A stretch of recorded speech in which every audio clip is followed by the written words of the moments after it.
Kami menghormati, menghargai-Mu karena Engkau bukan hanya Maha Tahu, Engkau Maha Kasih, terutama di atas segalanya. Engkau mengasihi kami. Engkau tidak akan pernah mengizinkan kami tersesat mengikuti jalan-Mu, sebab jalan-Mu tidak menyesatkan Tuhan. Sekalipun kami tidak tahu dan Maha Tahu, tapi kami percaya kepada-Mu untuk perkara-perkara yang kami tidak ketahui. Untuk perkara-perkara yang kami ketahui, ajari kepada kami a sense of responsibility atau perasaan tanggung jawab dengan setiap perintah dan firman-Mu. Ajari kami untuk berjalan dalam kesetiaan dan ketaatan. Tuhan, kami cinta padamu. Sembunyikan hamba-Mu di balik salib-Mu. Hari ini kami akan belajar pewahyuan tentang Yesus Kristus dalam kehidupan kami. Dan semoga kami semuanya bertumbuh ke arah Kristus. Dalam nama Yesus. Haleluya. Amin. Praise the Lord. God bless you. Beri tepuk tangan untuk Tuhan.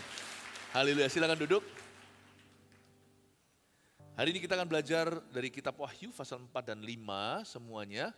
Dan saya kasih judul tema khotbah seharian sebagai berikut, Yesus yang sorgawi di kitab Wahyu.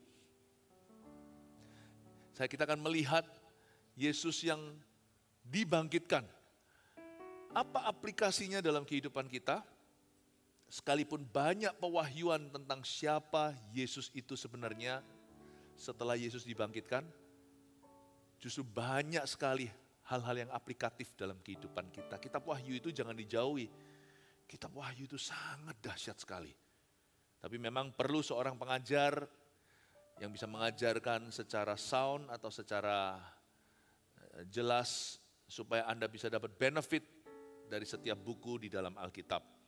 Beri judul, Yesus di sorga tahu segala sesuatu untuk ibadah yang satu ini. Kita sekarang di Wahyu pasal 5 ayat 1 sampai 7, saya bacakan dulu, nanti ayat per ayat saya jabarkan. Ini tentang kitab yang dimeterai dan anak domba Allah. Maka aku melihat di tangan kanan Dia yang duduk di atas tahta itu sebuah gulungan kitab yang ditulisi sebelah dalam dan sebelah luarnya dan dimeterai dengan 7 meterai. Dan aku melihat seorang malaikat yang gagah yang berseru dengan suara nyaring, katanya, siapakah yang layak membuka gulungan kitab itu dan membuka meterai-meterainya? Tapi tidak ada seorang pun yang di sorga atau yang di bumi atau yang di bawah bumi yang dapat membuka gulungan kitab itu atau yang dapat melihat sebelah dalamnya. Maka menangislah aku dengan amat sedihnya karena tidak ada seorang pun yang dianggap layak untuk membuka gulungan kitab itu ataupun melihat sebelah dalamnya. Lalu berkatalah seorang dari tua-tua itu kepadaku, jangan engkau menangis, sesungguhnya singa dari suku Yehuda, yaitu Tunas Daud, telah menang. Sehingga ia dapat membuka gulungan kitab itu dan membuka ke-7 meterainya. Maka aku melihat di tengah-tengah tahta dan keempat makhluk itu, dan di tengah-tengah tua-tua itu berdiri seekor anak domba, seperti telah disembelih, bertanduk 7 dan bermata 7, itulah ke-7 roh Allah yang diutus ke seluruh bumi. Lalu datanglah anak domba itu dan menerima gulungan kitab itu dari tangan Dia yang duduk di atas tahta itu, berhenti di situ. Aduh, katanya nggak susah, Pastor Philip. Susah banget. Ini ngomong soal apa? Saya nggak ngerti sama sekali. Ya, saya ajari pelan-pelan ya, simple. Saya berdoa supaya hari ini Anda dibangun di atas dasar kebenaran. Yesus di sorga tahu segala sesuatu. Saya mau bicara kepada Anda tentang kemahatauan Tuhan. That He's omniscient, Dia tahu segala sesuatu. Yesus setelah dibangkitkan, Dia sudah dimuliakan. Dia bukan lagi sekedar Yesus yang pernah lahir di palungan. Sekarang Yesus yang pernah meninggalkan keilahiannya menjadi sama seperti manusia, sekalipun sebagai statusnya manusia, Dia tetap adalah anak Allah. Dia tetap adalah Allah pencipta alam semesta. Tapi ketika Dia dibangkitkan, telah menang atas dosa-dosa kita, semua keilahian itu sepenuhnya kembali. Fully, dalam segala kapasitasnya. Yesus bukan cuti sebagai ilahi, tapi Yesus harus jadi sama seperti kita, nggak boleh main curang. Tidak ada KKN dalam penebusan. Supaya Dia bisa mengerti sebagai Mesias kita, ketika kita lelah, ketika kita lapar, ketika kita digoda. Tapi hari ini Yesus tidak hanya itu. Yohanes muridnya yang sangat-sangat dekat sama Dia. Ini murid yang paling familiar sama Tuhan. Waktu dia umur 30, 20-an sekian, Yesus umur 33, Yesus mati, bangkit, naik ke sorga. 60 tahun kemudian dia baru melihat Tuhan secara fisik ketika penglihatan itu diberikan, dia naik ke sorga, rohnya di Pulau Patmos. Dia melihat Yesus guru itu. Sama, suaranya tetap sama, sifatnya apalagi. Tapi segala sesuatu berbeda tentang dirinya. Yesus sama dahulu sekarang selama-lamanya. Tapi jangan mikir terus Yesus itu selalu pakai jubah di palungan. He's our glorious, resurrected Savior. Dia juru selamat kita yang sudah bangkit, udah dimuliakan. Dan dia sudah tidak berada di dalam kelemahan tubuh manusia. Yesus ini ajaib. Dan di sorga dia tahu segala sesuatu. Dia tahu segala-galanya. Nah sekarang kita melihat bagaimana hubungan kita dengan Tuhan. Ayat 1, maka aku melihat di tangan kanan dia yang duduk di atas tahta itu sebuah gulungan kitab. Yohanes itu di sorga rohnya melihat bahwa di sorga itu dia melihat di tangan kanan dia, D huruf besar itu Tuhan. Yang duduk di atas tahta itu, dia melihat di tangan kanan Allah, dia di sana.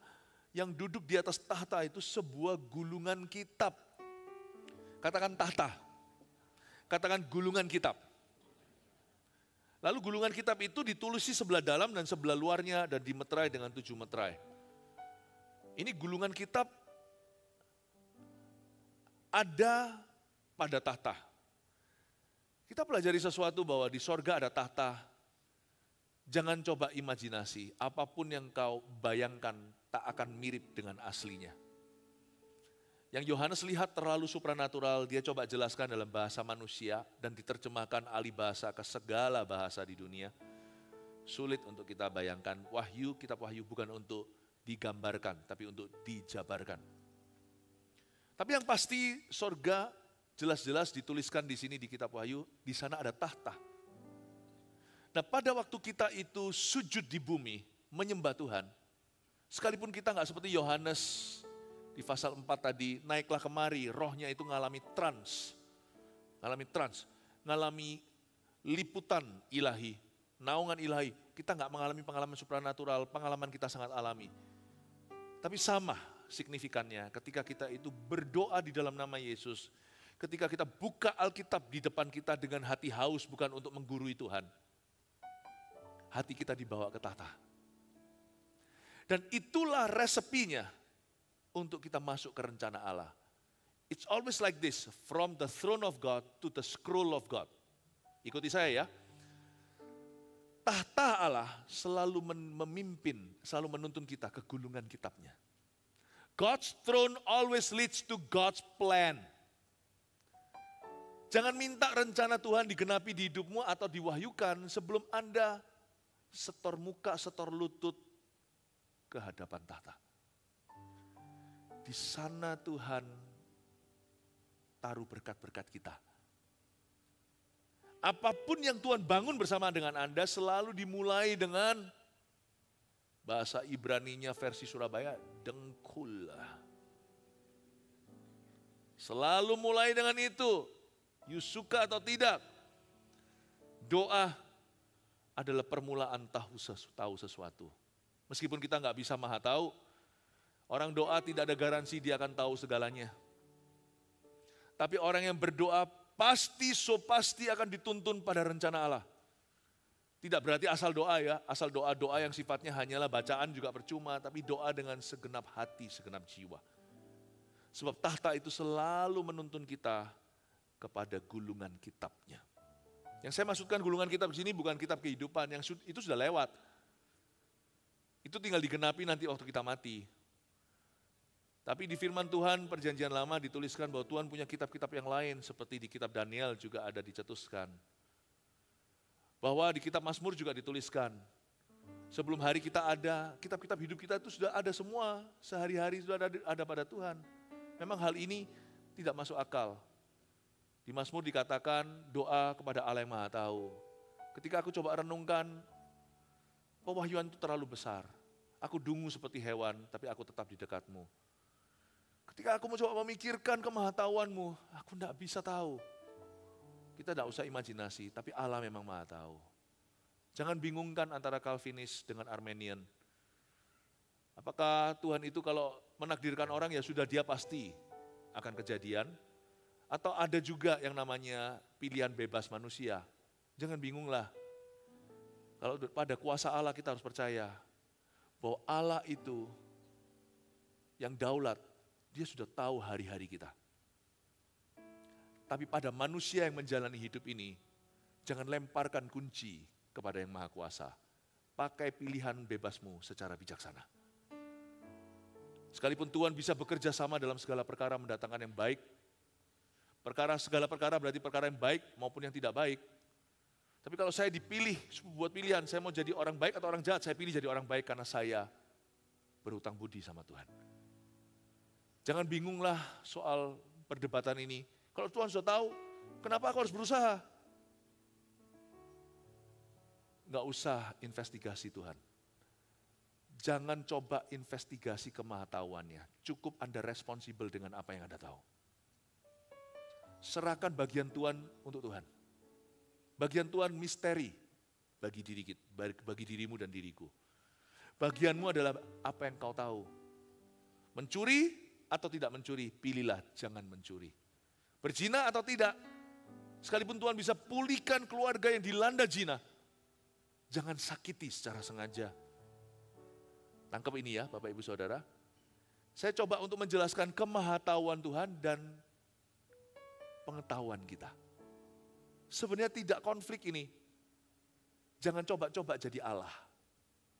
Cukup Anda jadi manusia yang responsibel di hadapan Tuhan. Tapi ketika kita mengalami sesuatu, misalnya berkat yang luar biasa atau kepercayaan, beranikah di antara kita berkata, aku merencanakan ini? Nggak ada. Kalau kita sungguh-sungguh mau jujur sama diri sendiri, semua yang hari ini kita miliki yang dapat disebut sebagai berkat Tuhan. Beranikah Anda berkata bahwa Anda mengusahakannya? Bukankah itu semua adalah anugerah? Karena itu takutlah akan Allah yang pegang kunci kehidupan dan kunci kematian. Tugas kita cuma satu, untuk menggabungkan pengetahuan kita dan kemahatauan Allah. Apa yang kita tidak tahu dan apa yang Allah tahu. Cukuplah selesaikan semua debat itu dengan berlutut di tatanya dan mencari wajahnya. Waktu saya berlutut di hadapan tata itu, saya tahu tak lama lagi Tuhan akan tuntun saya ke gulungan kitabnya. The plan of God will unfold. The only way, the only key, satu-satunya kunci untuk bisa membuka rencana Allah atas kehidupan anak-anakku adalah satu, orang tuanya berdoa dulu jadi imamat bagi mereka. Dua, nggak cukup karena bukan saya yang menjalani hidup mereka. Mereka sendiri harus memutuskan untuk ikut Tuhan. Biasanya kedua hal ini berkesinambungan. Siapa berdoa bagi anaknya pasti terbeban untuk bicara sesuatu ke anaknya dari perspektif Tuhan Yesus. Orang yang berdoa bagi putra-putrinya akan diberi kepekaan kapan waktu-waktu yang paling teachable untuk ngomong sama mereka. Karena orang yang berdoa tidak jadi tumpul, orang yang berdoa jadi peka. Kalau kita berdoa itu, gulungan kita pertama yang dibuka adalah peranmu dan peranku. Sebelum Tuhan mengubah situasi di sekeliling kita, Tuhan mengubah kita dulu. Yang diubah oleh Tuhan saat kita berdoa adalah pendoanya. Bukan apa yang dia doakan. Karena saya berdoa untuk anak-anak saya jadi tahu kapan waktu yang tepat. Dan waktu saya komunikasikan, mereka pun jadi terbeban. Dan akhirnya mereka pun ikut Yesus. Saya ingin tuh Anda mengerti gimana caranya Tuhan itu membuka gulungan kitab. Zaman dulu gulungan kitab itu seperti ini. Bukan vertikal tapi horizontal. Jadi gulungan kitab itu taruh di meja, dibuka begini loh. Biasanya ada materainya. Satu gulung biasanya satu materai. Tapi ini materainya 7. Materai itu apa? Materai itu seperti orang beli emas antam. 100 gram misalkan, mahal tuh 100 gram berapa duit? Itu kan ada segelnya. Kalau saya tahu, bukan saya punya, saya pernah lihat orang punya. Tunjukin ke saya. Emas perak tidak aku punya. Apa aku punya aku berikan kepadamu. Berjalanlah si lumpuh. Itu kalau sampai anaknya iseng dibuka, apa ini dibuka gitu, itu harganya langsung drop.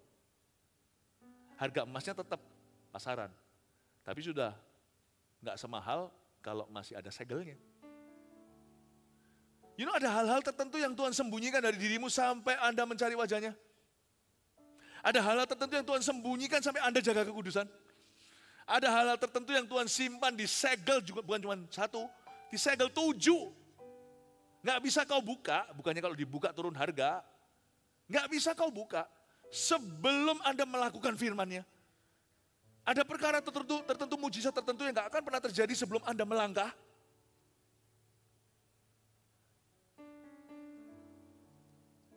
Jadi, kalau kita misalnya doa untuk anak-anak kita doa untuk mereka, kita pun akan diberi kepekaan. Be ready when you pray, that the first person he will change is you. Jangan berdoa untuk sesuatu jikalau Anda tidak bersedia menjadi bagian daripada solusi untuk apa yang Anda doakan. Jangan berdoa untuk apa-apa jikalau Anda tidak rela menjadi bagian dari penggenapan. Meskipun nanti doa itu nggak akan digenapi lewat dirimu, kalau gitu namanya usaha manusia. Doa itu nanti sebagian besar digenapi itu di luar dirimu. Di luar Anda, sehingga Anda bisa berkata ini campur tangan Allah. Tapi doa itu, step 1, 2, 3-nya itu selalu melibatkan engkau dan aku yang mendoakannya. Always.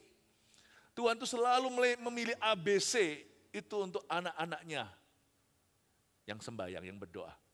D, E, F sampai Z-nya nanti Tuhan akan pakai malaikat-malaikat. Gak tentu malaikat beneran, Tuhan bisa kirim orang. Tuhan bisa adakan sesuatu, izinkan kejadian. Tuhan bisa bicara lewat keadaan.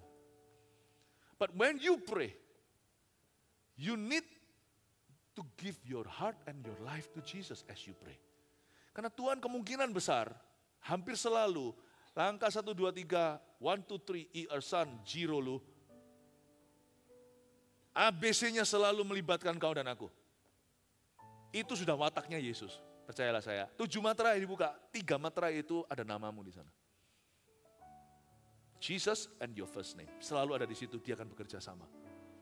Materai ke-4 sampai 7 itu nanti cara Tuhan buka, itu nanti lewat cara-cara yang tidak kau duga. Doaku dijawab Tuhan dengan cara yang ajaib. Bahkan ada ayatnya juga di Mazmur. Dia menunjukkan jawabannya secara ajaib pada waktu aku kesesakan. Dalam kesesakan dia menjawab aku secara ajaib. Kata ajaib itu beyond me. Karena itu nggak pernah namanya teori ini salah sekali, ini mitos. Coba saya patahkan. Orang yang berkata titip doa. Doanya akan menjadi RSVP sampai Anda sendiri issue tiketmu. Anda nggak terbang karena doa itu non-transferable. Doa itu nggak bisa ditransfer. Dia bisa mendoakan, tapi kartu itu tetap ada di concierge sebuah hotel, sampai Anda datang tunjukkan KTP, ambil sendiri, baru malaikat kasih ke you. Doa orang lain itu bisa mereservasi untuk momen di mana Anda akan menangkap Tuhan, Anda akan ditangkap Tuhan. Di mana Anda akan meresponi sendiri. Itu akan memberimu keadaan. Makanya orang kalau berdoa bagi kita, bukan kita sendiri yang berdoa. Itu situasi kita diubah sama Tuhan. Tapi belum ada breakthrough. Breakthrough itu baru terjadi kalau yang berkepentingan dan yang bersangkutan itu bertekuk lutut di hadapan tahta, baru gulungan kitab itu dibuka. Seorang ayah gak pernah mau rohani, suruh istri aja karena istri sudah pendoa. Bisnisnya lagi dikalut hutang, gak keruan sudah, terlilit-lilit. Si anaknya, bahkan kalau anaknya pendeta pun berdoa sepakat, semua keadaan. Miliki keberanian, beritahu sama ayahmu. Papa harus bertobat, datang ke Tuhan, sujud dan sujud menyembah kepadanya, belajar submit ke Tuhan Yesus. Papa sendiri yang doa. Kalau tidak gitu, semua sekeliling kelihatannya seperti fata morgana, tak pernah terjadi padamu. Sampai Papa ceklok sendiri ke hadapan Tuhan, di depan tahta dan berkata, I surrender all. Gulungan kitab itu dibuka. Selalu the throne, yang namanya tahta, itu selalu memimpin dan menuntun ke gulungan kitab. God's throne always leads to God's best plan. Rencana Tuhan, tahta Tuhan selalu menuntun pada rencana Allah. Makanya di situ, di atas tahta itu ada sebuah gulungan kitab. Itu di ayat 4, di pasal 4. Tadi kebaktian sebelumnya saya jabarkan. Di pasal 4 itu banyak tentang throne. Tapi tiba-tiba di pasal 5 berubah jadi scroll. Ini ada kemajuan ini dalam Alkitab. Pasal 4 bicara tentang tahta. Pasal 5 bicara tentang gulungan kitab. Wow, waktu saya baca ini luar biasa. Dan kitab itu gak main-main loh. Dia ditulis di sebelah dalam dan sebelah luarnya. Berarti banyak sekali informasi yang Tuhan tahu tentang kita, tapi Tuhan sembunyikan. This is an unusual scroll. Biasanya scroll, gulungan kitab, mereka bisa dari kertas papirus, kulit, zaman dulu. Kalau yang scrollnya gini itu, atas bawah itu film kungfu. Huang Sang Tolong! Itu atas bawah gini. Kalau scrollnya timur tengah, Yahudi itu kanan ke kiri. Sepanjang apa? Sepanjang informasinya. Ini bukan hanya panjang yang namanya gulungan kitab, tetapi luar dalamnya ada tulisan. Biasanya dalamnya, luarnya nggak ada tulisan. Kalau sampai ada tulisan sampai luarnya, betapa banyaknya informasinya. Ada yang ketawa waktu lihat Alkitab saya. Anak saya lihat Alkitab saya, lihat ini. Ini bukan catatan khotbah saya. Saya setelah khotbah, saya catat apa yang saya khotbahkan supaya suatu hari bisa dimuseumkan, orang lain bisa dapat faedahnya. Ini semuanya ini Alkitab aslinya enggak gini. Anda beli di mana-mana putih. Anak saya sampai tanya, loh Daddy, ini stabilo semua ya, mendingan beli aja Alkitab yang kuning. Ketika saya masih ada sisanya putih-putih di sini untuk tulis sesuatu lah. Ini kuning semua, asalnya nggak kuning semua. Saya pertama kuningin 1, kuningin 6, tapi dibaca terus semuanya di kuning. Semakin baca Alkitab ya, luar dalamnya pun semuanya signifikan. Kata-kata yang biasa bagi orang lain baca, saya baca bukan ada arti sembunyi. Saya baca itu menjadi signifikan, menjadi penting. Jadi akhirnya nggak ada satupun kata yang tidak terstabilokan setelah berapa kali saya ulangi. Bahkan saya tulis catat-catat ini itu di sini. Tapi kalau sampai Alkitab saya sudah bolak-balik ribuan kali saya belum hidup sepanjang itu, mungkin ratusan kali. Kalau sampai di depannya ini saya tulisin. Sampai luarnya ditulisin, sampai di tangan saya semua tulis, sampai lengan. Berarti itu pengkhotbah siap untuk khotbah 7 jam itu. Atau 7 hari non-stop. Berarti hidupmu itu tidak harus sepi. Satu scroll itu, seperti itu bukan hanya rencana Tuhan bagi dunia, itu kitab wahyu. Kitab wahyu kan nubuatan bagi bumi. Tapi saya percaya ini juga individu. Bahwa hidupmu masing-masing itu ditulis Tuhan itu dalam sebuah gulungan kitab. Hanya sorga yang tahu itu gulungan kitab seperti apa. Nggak mungkin seperti yang kita imajinasikan. Itu luar dalamnya ditulis loh. Luar dalamnya ditulis. Serumit itu, secanggih itu rencana Allah atas hidupmu. Tapi sayang ya, materainya nggak dibuka-buka. Anda tidak membacanya dan tidak ada kejadian. Tidak ada kejadian dan tidak ada keluaran. Tidak ada imamat, tidak ada bilangan. Dan apa yang Tuhan mau lakukan tidak bisa diulangi, tidak ada ulangan. Saya berdoa agar Anda bisa mengerti bahwa God is not done with you. Carilah wajahnya. Carilah dulu kerajaan sorga dan kebenarannya. Kalau pikirannya melulu hanya cari duit, cari uang loh, perlu itu. Orang kerja kan pasti harus profitable. Kalau gereja kan non-profitable organization. Kalau bisnis itu adalah suatu badan keuntungan, silakan. Tapi hatimu jangan melekat ke itu. Cari dulu kerajaan sorga, itu artinya harus punya purpose. Tuhan akan memberitahu kepadamu apa yang bisa Anda lakukan lewat pekerjaan itu. Bagaimana Allah bisa melipat gandakan tepat waktunya. Bukan berarti kalau orang itu melayani Tuhan itu selalu jadi kaya raya, enggak. That's not what I'm saying. Bukan itu yang saya katakan. Cuma Anda akan mengalami purpose Tuhan dalam pekerjaan Anda. Anda akan mempunyai visi yang jauh lebih tinggi. Gimana enggak? Gimana Tuhan bisa mengenapi itu kalau pikirannya hanyalah melulu tentang uang. Cetek dan dangkal sekali visinya, cuma mau membuat dirinya happy dan bisa beli. Tuhan gak akan mau memberitahu apa-apa kepada orang yang egois dan selfish. Tuhan gak akan beritahu apa-apa. Ya sudah, lu hidup dengan itu, happy dengan itu, mati dengan itu. Betapa mengerikannya, bukan mengerikan, berkata mengenaskan lebih tepatnya. Kalau suatu hari Anda dan saya di akhirat, Tuhan buka scrollnya, harusnya hidupmu begini loh. Tapi kenapa scroll yang ku dapat, gulungan kitab itu sepi. Tulisannya just me, me, me. It's your choice. Pilihanmu. Makanya saya itu kalau datang ke gereja itu saya dengan ekspektasi, bukan gua dapat apa. Saya ekspektasi Tuhan bahwa aku masuk dalam rencana Allah.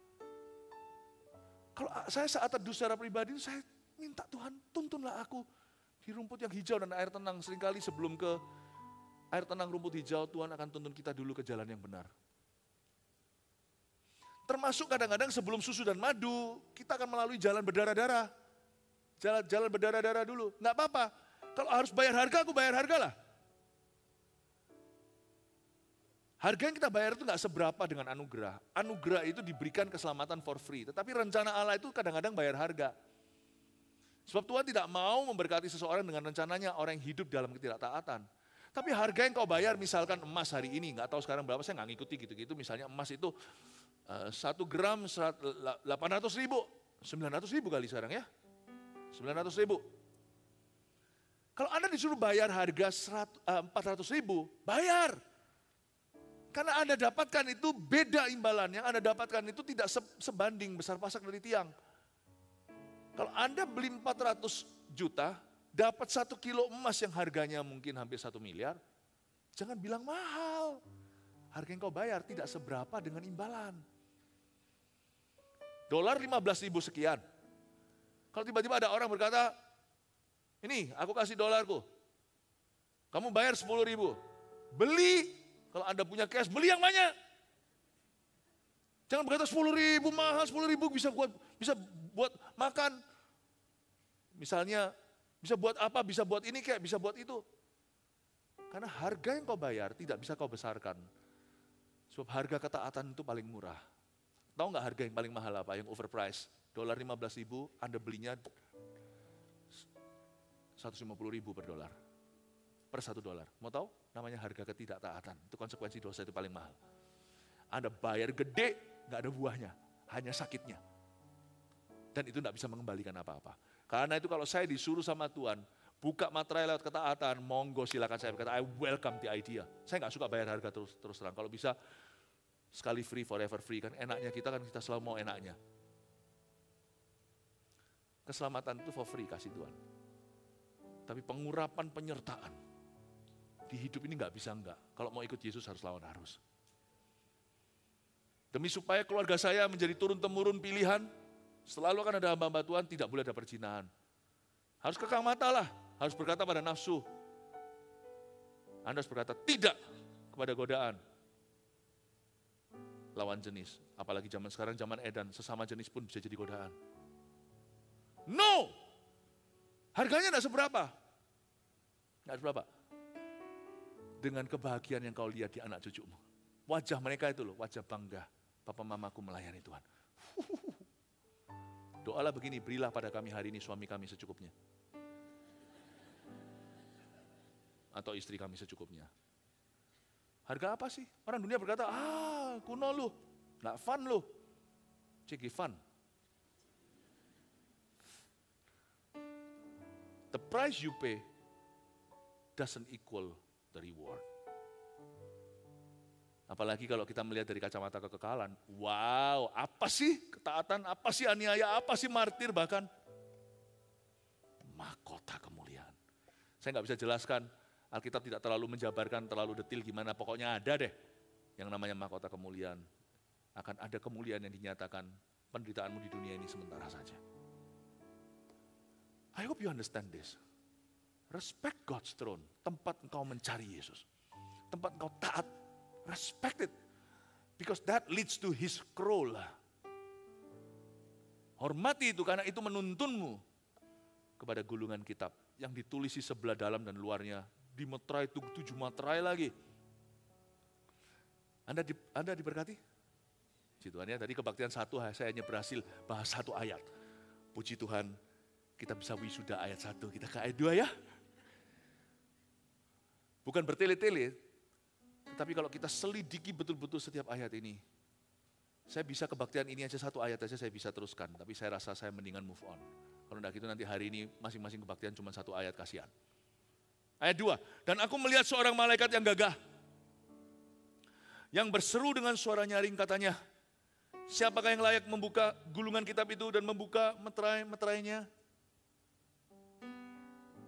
Ada seorang malaikat, tidak disebut nama. Ibadah nanti saya baru jelaskan dunia malaikat karena itu aplikatif dalam hidup kita. Saya nggak suka menyelidiki firman demi penasaran. Saya suka menyelidiki firman demi kebenaran. Aku melihat seorang malaikat yang gagah, entah dia siapa. Gabriel kek, Mikael, saya nggak tahu. Alkitab nggak ngomong, jangan terlalu kreatif. Aku melihat seorang malaikat yang gagah. Dia berseru dengan suara nyaring seperti orang putus asa. Help, help, SOS, SOS, 911. Itu malaikat sedih. Pernah lihat malaikat frustrasi? Nanti aja tanya sama teman-teman di luar sana. Hari ini saya belajar malaikat frustrasi. Mana ada ayatnya? Ada, Wahyu 5 ayat 2. Frustrasi itu malaikat. Siapa yang layak membuka gulungan kitab ini dan membuka materainya?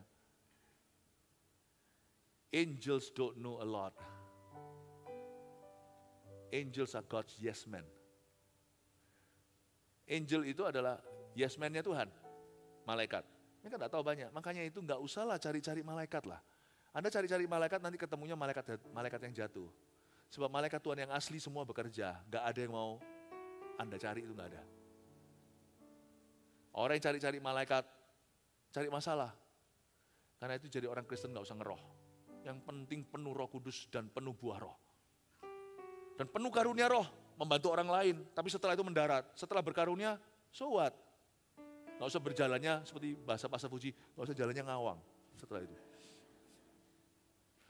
Jadi orang Kristen nggak usah ngeroh. Nggak usah ngeroh.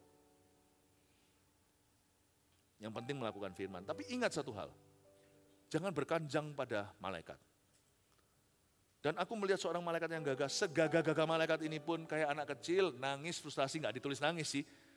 Tapi dia frustrasi, siapa yang layak buka gulungan kitab ini?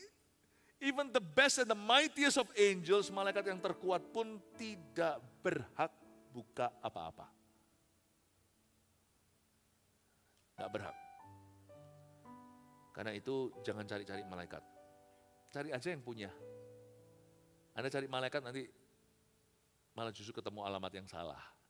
Karena yang suka cari-cari alias caper, cari perhatian itu bukan malaikat Tuhan, tapi malaikat yang jatuh. Wah, kalau itu suka cari perhatian. Pernah lihat orang kesurupan?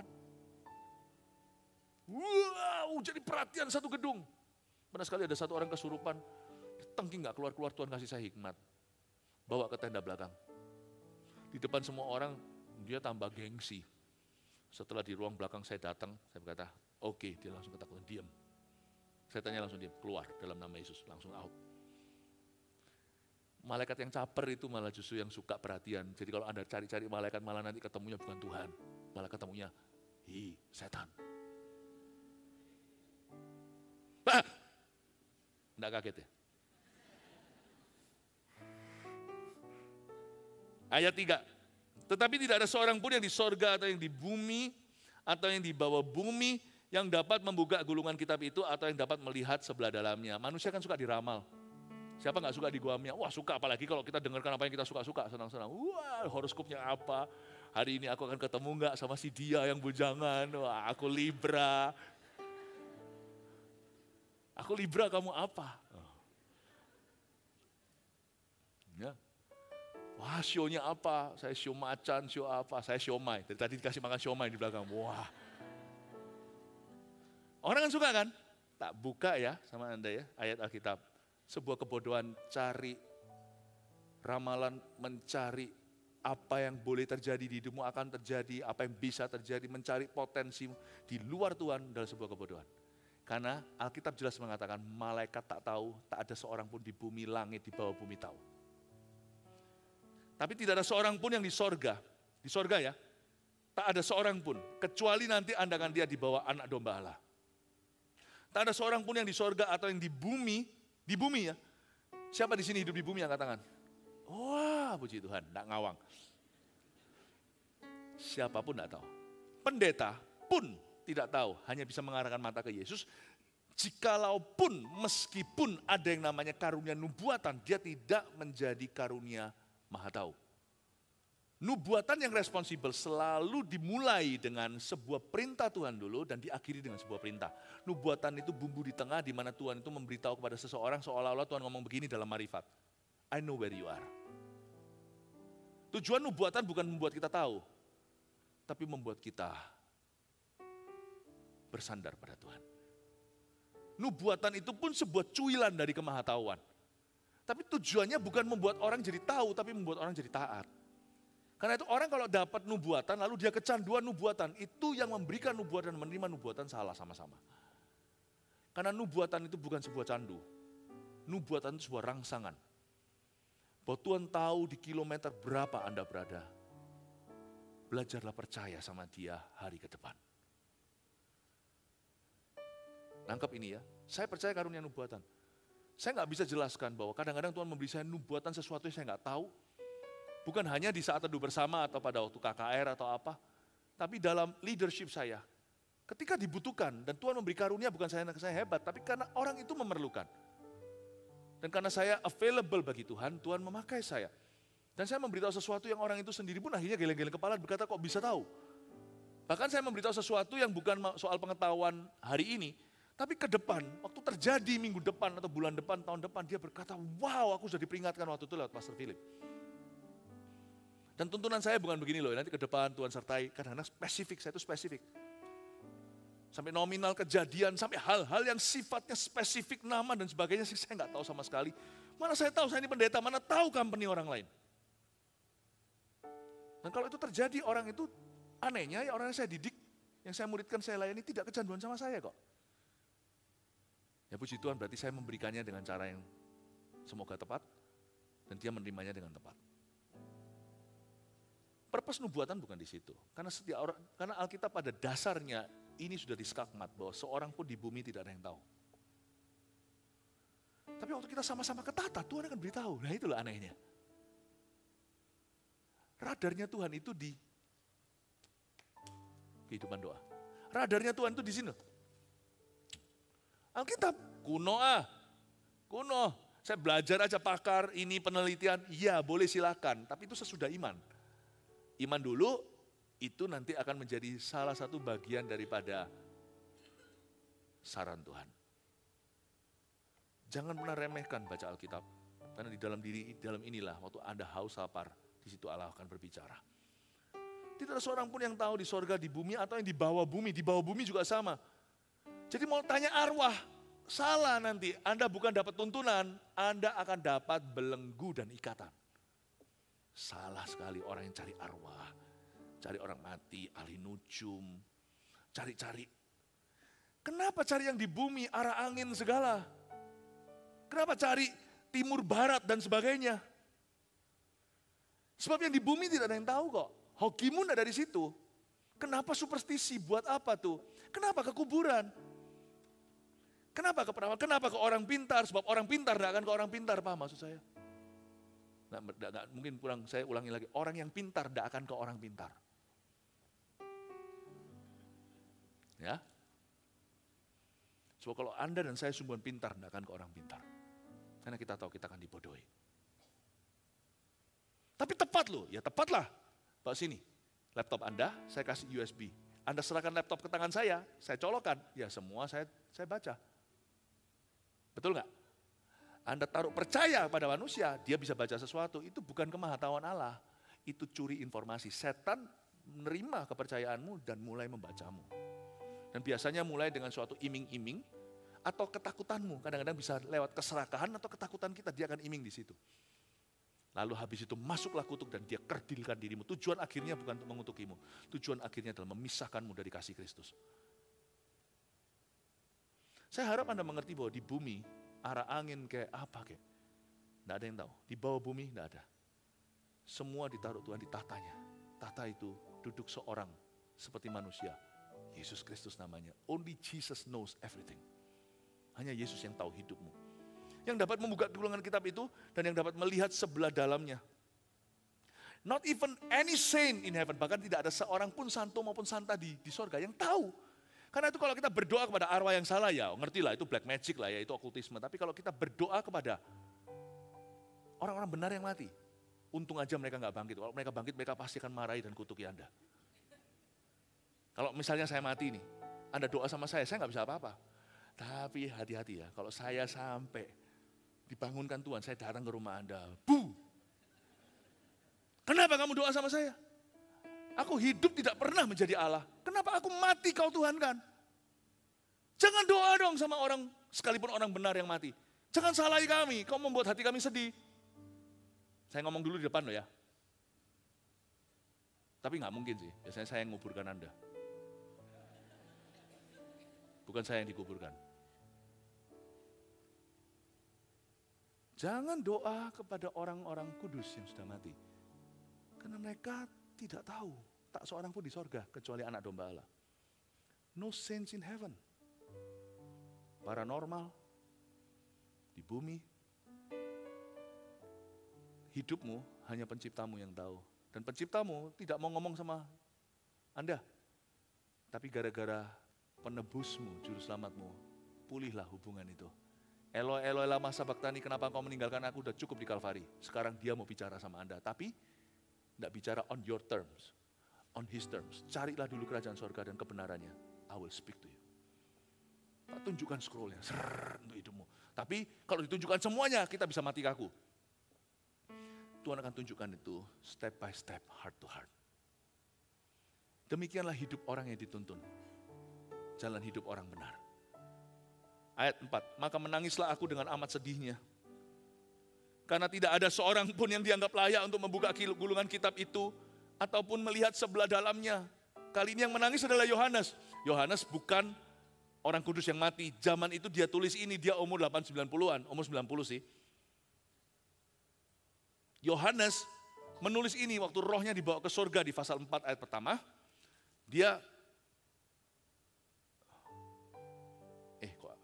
Pasal pertama. Dia menulis ini. Yohanes pun sebagai rasul kasih dan dia seorang rasul yang sejati. Dia tetap menangis dan berkata, tidak seorang pun dianggap layak untuk membuka gulungan kitab ini atau melihat sebelah dalamnya. Kita ini beruntung, sekalipun kita tidak maha tahu. Sekalipun kita sudah kenal Tuhan pun kita tidak tahu segala sesuatu.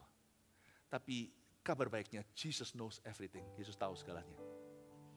Yesus di sorga tahu segala sesuatu. Dia tahu segala-galanya. Karena itu siapa yang tahu Yesus, yang kenal Yesus, tahu segala sesuatu. Sekalipun kita tidak tahu segalanya. Saya ulang. Karena Yesus tahu segala sesuatu.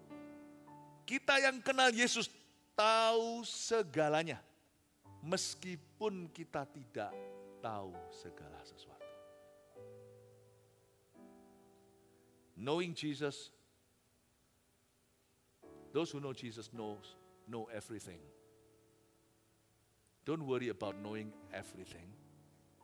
Don't worry about knowing all things. Siapa yang kenal Yesus, dia tahu segala sesuatu. So don't worry, jangan takutlah. Pengenalan akan Allah melampaui pengetahuan. Anak saya itu belajar percaya. Misalnya waktu dari kecil hubungan kami sangat baik. Ini baru hubungan manusia, apalagi sama hubungan kita sama Bapa di sorga. Manusia aja bisa salah, kalau Bapa nggak bisa salah. Saya pergi misalnya ajak anak-anak liburan. Anak saya tahu saya, yang penting kenal. Dalam keluarga kami, yang penting itu bukan tahu apa.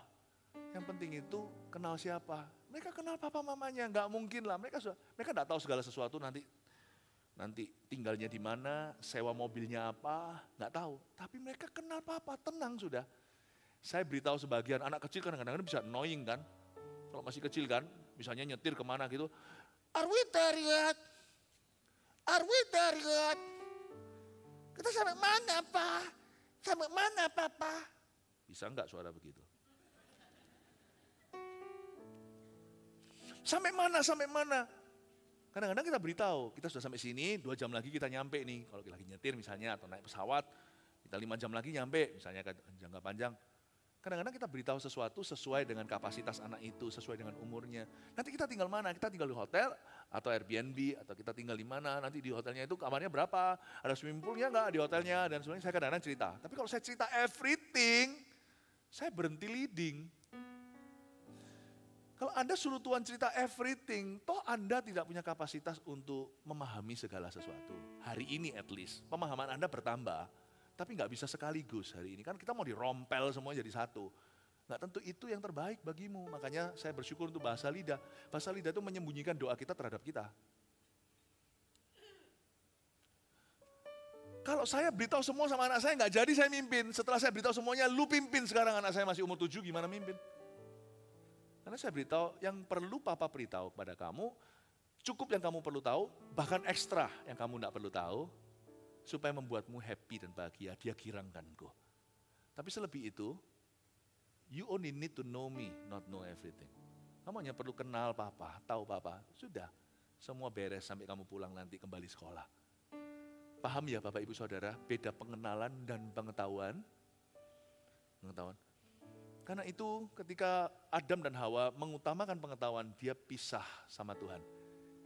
Pohon pengetahuan kan? Dia mau tahu yang baik, mana yang jahat. Tidakkah aku cukup? Disitulah dia pisah. Dia pisah kamar sama Tuhan setelahnya. Trust me, meskipun Yesus tahu segala sesuatu, dia tidak akan memberitahumu segala-galanya. I thank God, dia tidak memberitahu segala sesuatu sama saya. Kalau Tuhan beritahu saya 30 tahun lalu, waktu saya kenal Yesus 31 tahun lalu, bahwa hari ini suatu hari pelayanan saya akan jadi besar. Jangan-jangan waktu itu saya jadi tidak nafsu sama pelayanan yang sifatnya kecil, paham maksud saya? Saya nggak akan belajar dalam perkara sederhana, cuma 5 orang. Kalau Tuhan sudah beritahu saya nanti saya berdiri di depan 5.000, 5 orang saya nggak nafsu. Tapi kalau saya sama 5 orang nggak bisa setia dalam perkara sederhana, mana ada 5.000? 5.000 orang makan juga dari 5 roti 2 ikan. Untung saya tidak tahu. Kenal saja. Satu hal yang aku tahu, aku harus sungguh-sungguh dalam segala sesuatu, dalam perkara kecil. Jangan tuntut Tuhan beritahu everything today pada dirimu. Anggaplah itu sebuah favor dari Tuhan, bahwa Anda tidak tahu segalanya. Knowing Jesus, knowing everything. Kenal Tuhan, tahu segala sesuatu. Coba katakan kenal Tuhan sama dengan tahu segala sesuatu. Haleluya. Amin Bapak Ibu Saudara. Puji Tuhan. Wow. Yesus di sorga tahu segala sesuatu. Pastor Philip, saya tanya. Banyak orang meragukan ketuhanan Yesus lewat sebuah kejadian ketika Tuhan mengatakan, hanya Bapak yang tahu, aku pun tidak tahu. Bicara soal kedatangan Tuhan. Right? Bicara tentang kedatangan Tuhan dulu. Murid-murid tanya, kapan itu akhirnya? Tepatnya kapan? Banyak orang jadi sok pintar dan sok tahu, karena Yesus berkata kamu tidak akan tahu hari dan saatnya. Mereka coba prediksi bulan. Kalau Tuhan bilang gitu sudah ngerti lah. Jangan terlalu kreatif, jangan percaya sama orang-orang yang merasa kepenuhan Roh Kudus lalu mencoba prediksikan sesuatu yang Tuhan tidak katakan. Sekalipun Tuhan berkata kamu tidak akan tahu hari dan saatnya, berarti aku bisa tahu bulan dan tahunnya. Itu orang kan yang cuma main bersilat kata. Kalau hari ini ada anak saya mau main PlayStation contohnya, tapi ini nggak liburan lagi sekolah. Anak saya berkata, Dad boleh nggak main, hari ini main, misalnya saya bilang, enggak, ini bukan saatnya. Bukan berarti dia berkata, oh berarti jam berapa, sudah ngerti lah, bukan ya bukan. Banyak orang, jadi jangan percaya orang yang merasa penuh dengan Roh Kudus bisa memprediksikan, karena Roh Kudus memenuhi seseorang tidak membuat orang itu jadi lebih pangkat dari Yesus, tapi membuat orang itu jadi tunduk sama Yesus. Kok bisa lebih pangkat dari Yesus? Yesus saja berkata, aku tidak tahu. Nah sekarang pertanyaannya, kok Yesus adalah Tuhan? Sedangkan dia tidak tahu. Dia bilang hanya Bapak yang tahu. Misalnya suatu saat, anak saya pernah sekali membuat suatu tes online. Saya tahu jawabannya. Kebetulan pada waktu itu anak saya tes online karena lagi pergi, diizinkan. Tes online-nya itu Alkitab, karena sekolah Kristen kan. Masa bapaknya nggak tahu Alkitab? Waktu di sana di depan laptopnya, Dad ini apa? Nggak tahu. Pertanyaannya, saya nggak tahu atau saya tahu? Atau saya sengaja tidak beritahu? Karena saya menaruh diri posisi saya, di posisi bukan seorang yang main curang. Saya menaruh posisi saya di posisi untuk mendukung studi anakku. Yesus berada di posisi daging sebagai manusia, mendukung semua pengikutnya, jangan sok tahu.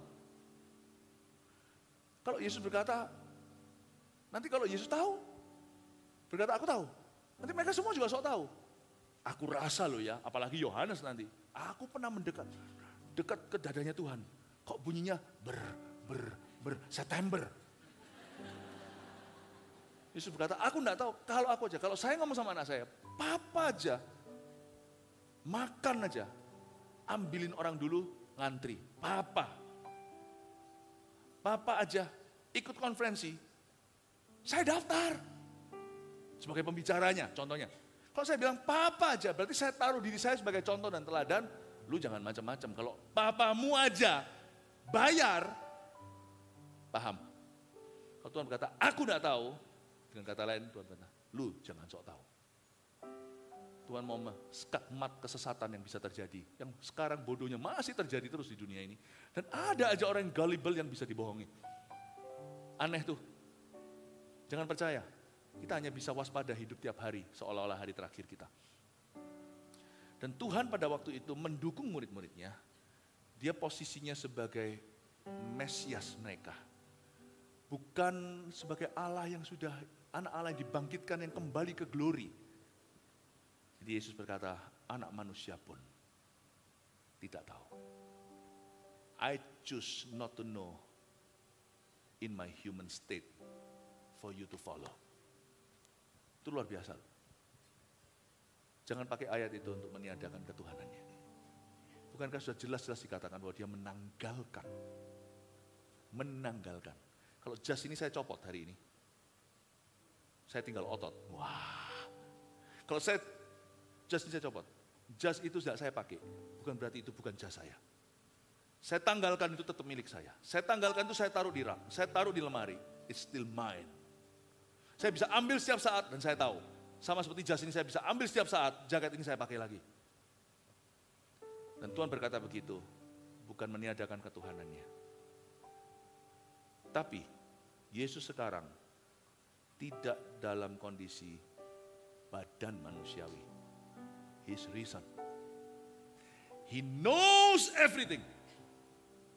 He doesn't know nothing. Dia tahu segala sesuatu. Dia tidak tahu, tidak ada yang dia tidak ketahui. Jadi kalau zaman itu ikut Yesus, apakah enak? Yesus memberikan limitasi, perbatasan. Sekarang kalau kita masuk hadirat Tuhan, sekalipun kita tidak melihat dia secara fisik, tapi setiap kita yang datang bersujud ke kakinya, sekalipun kita tidak maha tahu, tidak tentu akan tahu segala sesuatu, berbunga-bungalah hatimu, engkau menghampiri Yesus yang tanpa batas.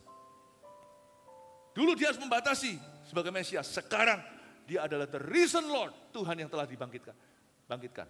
Pada hari ketiga telah naik ke sorga. Kita menghampiri Yesus yang maha tahu tanpa batasan lagi.